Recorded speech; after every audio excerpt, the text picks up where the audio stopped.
Operating at an extraordinary level can seem challenging. Learn how to survive in the lone wolf economy in the OG Money podcast with Lonnie Ogulnick. Drawing on over 20 years of experience in the trenches of Wall Street, Lonnie explores what it takes to be successful in today's rapidly changing environment. From daily routines, wealth strategies, and sustaining the highest levels of wisdom, Lonnie and his guests unpack proven ways to live an extraordinary life. Welcome to the OG Money Podcast. Today, I'm honored to have Eric Johnson on, a podcast king. We want to dive a little bit into Gordon Wealth, the podcasting world, what's going on.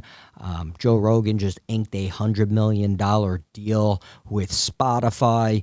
So this is not some little burgeoning space anymore. This is something that's taking off and skyrocketing. Gordon Wealth is a full-service behavioral financial advisory firm.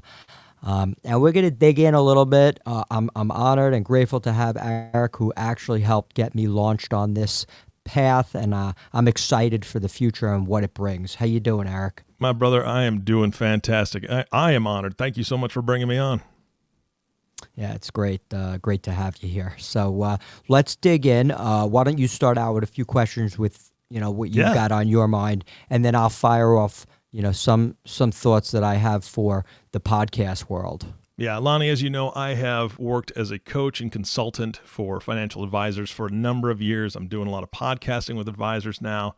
And one thing that I've always found in working with advisors is that they have a hard time getting people to reach out and contact them.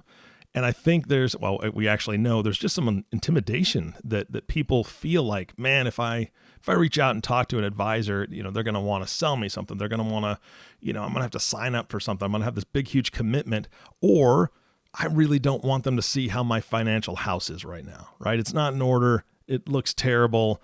I'm not doing the things I need to be doing. I don't want somebody to see that because I'm embarrassed. How does it look for them to reach out to you and your team and begin working with Gordon Wealth?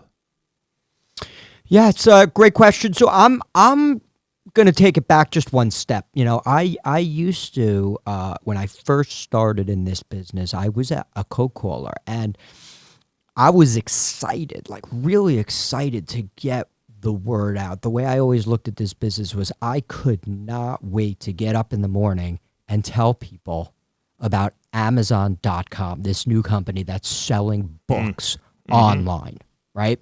So I've always had this attack, go get them mindset, right? I never would talk to a person without me being absolutely passionate about the product or what I was selling.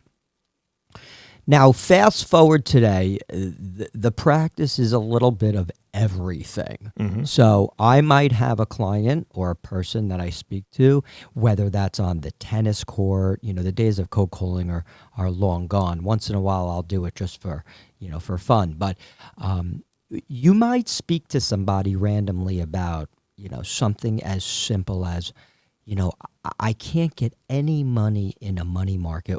What do you suggest? And that will move right into a fixed index annuity, and we'll just go from there and get a % of the S&P, but you don't really have any risk on your money. The other spectrum is going to a more aggressive stance of the stock market and equities. And, unfortunately today in the world that we're living in, most people need to reach for yield, which is risky, and reach for stocks, which is risky. But at least in stocks, the risk is coming with performance and upside. Now, if you ask me how does somebody, reach out to me, generally speaking, the business is now a referral business. Mm-hmm. So with that said, they would make a phone call into me. I would get an email or a text message. Then the process is simple. It's just either myself or someone on my team reaches out. We get all of the information, account title, account information for suitability reasons, corporation, corporate ID, all just the basic banking, new account stuff. That's real easy. We'll wrap that up, send off a DocuSign, get the signature back. And then that account is pretty much up and running. They're going to fund that with a wire or an EFT. And we really just get to know the client. I would say it takes, a few phone calls, not more than that, to really understand who am I dealing with. Like Eric Johnson, who, I got a couple of 100,000, Lonnie, I'm all covered here. I want to buy stocks. Or Eric Johnson, I've got $2 million I inherited and I need that money to last me for the next 30 years. And I need a full financial plan. And then we'll go to income for life solutions with our team, and everything in between, from modern portfolio theory to tactical ETFs using algorithms, and individual equities is a stock performance. Clients love in a bull market to be in stocks, but in a bear market, you better have your downside protected, because we all know the downside of a bear market. It happens fast, and people are like a deer in headlights. So the one thing I try to do is make sure that no one's ever a deer in headlights. No one's ever going to be, succumbing to something that happened in '08 or '01. We can't, predict something like a 9/11. At that point, everything is is going to get affected. But we make an effort to, protect downside and watch all the assets and the asset classes. But as far as onboarding, it's a simple 1, 2, 3 process, and it's going to get even simpler. The firm I'm with, Advisors Group, we slowly merged, and from what I'm hearing, the apps that are coming out here soon, the integration and everything, the technology is just second to none. Yeah, I think that's so incredibly important in this day and age, not just with COVID and all that stuff that's happened, which obviously has affected how you meet people and how you get together and have those meetings. But, any technology that we can bring forward and that makes our lives a little bit easier or quicker and get things done, man, that's fantastic. I love the fact that you guys are incorporating that into your practice. Yeah. Ironically, COVID-19, for me, like, I've never really been anything but a telephone relationship. That's my DNA from the business. So not seeing clients through COVID, the Zoom meetings, there are some, but not many who need to have that type of meeting with me. Generally speaking, the majority, 98% of my client base enjoys the conversations over the phone, and keeping it sweet, short, and banging that out. And some clients, will speak for an hour or two, but as far as the Zoom goes, I haven't had too many clients requesting a Zoom call. Most of them have been over the phone. Yeah, that's fantastic. I think that more and more people are comfortable with just being on the phone and knowing that they need something. When they make that phone call and they reach your team, I think that that's really canceling out a lot of those hurdles or the things that have held people back before, especially when they think it's a time commitment. So, driving someplace, having a meeting and all that jazz. So there's less intimidation on the phone. So I think that's a good thing for any advisor out there. But I got to go back to when you said you were excited about making cold calls. Yeah. How in the world did you get yourself excited for making cold calls? I mean, you gave the Amazon example. And by the way, while you were making those calls, telling people about Amazon, I was part of the team doing the Y2K updates for Amazon.com in Seattle. You're welcome. Yeah. Kept them running. But how did you get yourself excited to do that kind of stuff? So what's interesting about life, there's a saying, when you're going through hell, keep going. So I remember, like, this was yesterday. I was lost, right? After college, I had no idea what I was doing. And it's a big problem. Like, I don't necessarily know if you've ever gone through something like that, but when you're in a depression or anxiety or something happens to you in your life and you're just like completely lost, the energy in your system is just zapped. Yep. And when I passed the Series 7, I actually, for the first time in like a year or two, I had a spark. And that spark was, holy cow, I get to go and sell. I could not believe that I can get up and go sell any company that I loved. I mean, when I tell you, like, if I shopped at the Gap that day, I would go to work the next day and sell the Gap. And you know what? I like the Gap. They own Banana Republic. They're coming out with Gap.com. Like, I remember that pitch like it was yesterday, right? Mm-hmm. I remember being, on Delta Airlines. I was like, the service is great here, I never pitched Delta, the stock, but like it went through my mind. So everything I did, everywhere I went, I looked around, I saw trends, and it was so exciting to be able to get into the office and discuss those trends that I was seeing or that I was feeling with people. And the people actually felt the energy over the phone, that excitement, and they, would ultimately come on and open an account. Now, mind you, it was those vibrations and energy from negative into positive that made me successful. So how you garner up that energy when you're in a depression, when you're in a bad place, you have to be able to flip that script, because that is where the greatest things are going to come out of. If you can channel it in a good place, the greatest things that happen in your life will be through those down periods. Because when I walked into my office, I was blessed and thanking God, while 99% of those kids just were walking home being like, I hate cold calling, I hate this is terrible. I was the 1% that was like, I love this. I can't believe I have this job. Yes. I cannot believe that I'm working. I cannot believe I get to call people and tell them about my stocks that I'm interested in. And that was really the difference between, guys like me who ended up being successful in that type of environment versus most of the attrition rate was amazing. It was huge.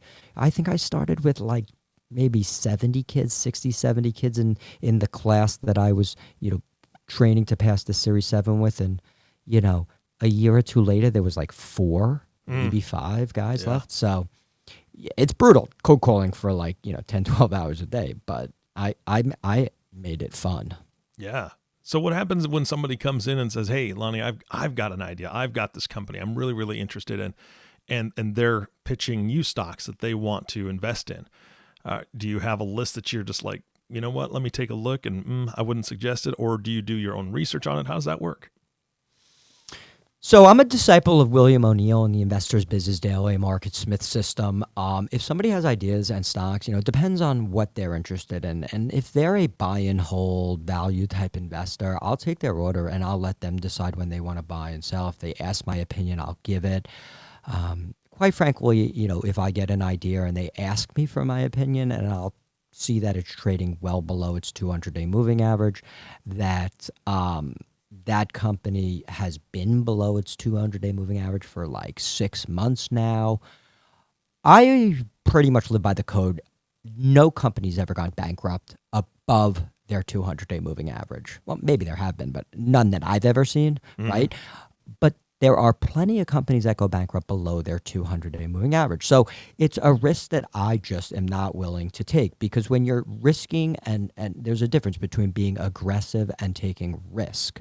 The difference is taking risk is, the stock can go to zero, right? Being aggressive is taking a position in something and then, having a reasonable downside. I like to use mental stops, not so much hard stops, because a stock can drop 10, 15% midday and close up 10% at the end of the day. So I'm much more letting to see, I'd like to see how it closes. But again, if a client wants to make an order, I'm not going to say no. That's not really a winning solution for me, because I could be so wrong it's not even funny. I could be like, yeah, that's a terrible buy because it's below the 200-day, and Apple was below the 200-day, and it was almost bankrupt. Michael Dell told Steve Jobs to send back all of his money to his investors, right? They were about to go bankrupt. So if somebody wants to take that shot, I'll let them. That's not my decision. I look at myself as the general manager. I'm picking players. That's what I'm doing. But ultimately, you're the owner of the team, right? You're the president of the United States. I'm just running, this, financial aspect of your life. I'm, head of this cabinet or what have you. But again, you're the president and you're the owner, and I will defer in unsolicited order and take that for you. Yeah, absolutely. All right, Lonnie, you are one of the most energetic guys I know. So my last question for you really is this. What's the future of Gordon Wealth? Yeah, the future of Gordon Wealth is one in which I get to deal with some of the greatest people on earth. I really enjoy. I love my client base. I'm passionate about working for my client base. I think that's a very important key to a good practice. A good business is really falling in love with who you're working with, becoming close friends and family. I just want to be the trusted guy that they can go to, that they know is always going to be at work, always has his eye on the ball, and is always there for them 24/7. I'm a 24/7 guy. There's no day off for me. And that's the way it's going to continue. As far as providing advice for clients, I'm going to continue to be able to speak to those who are ultra conservative and speak to those who are ultra aggressive and everyone in between. So that's the future of Gordon Wealth. Honesty, trust, and hard work. That's the future. Love it, man. Thank you so much for letting me be a part of your podcast today. I got one question for you. Yeah, bring it. In the podcasting world, you're one of the top guys, right? What advice do you have for me as I move forward in the podcasting world? What's a tip or a piece of advice you got for me? Man, I know you well enough. I can tell you straight out, bring the truth, ask good, solid questions, right? You're going to have amazing guests. We've already talked about that. You've told me, you've kind of given me a sneak peek as to some of your guests. Hit them hard. Just cut to the chase. Ask them the tough questions. Let them be the people they are. You're bringing them on for a reason. You can't do any better than just be honest, straightforward, and ask the good questions. Great. Love that. Yeah. Thank you. Appreciate you coming on. Thank you, Eric Johnson. What a great guest today. I really appreciate everything you've done, for me in this podcasting world. I look forward to a bright future. I look forward to following your podcasting career, my man. It's you bring an energy level that is rare. So thank you so much, Lonnie. You got it. Thank you for listening to the OG Money Podcast. Click the subscribe button below to be notified when new episodes become available.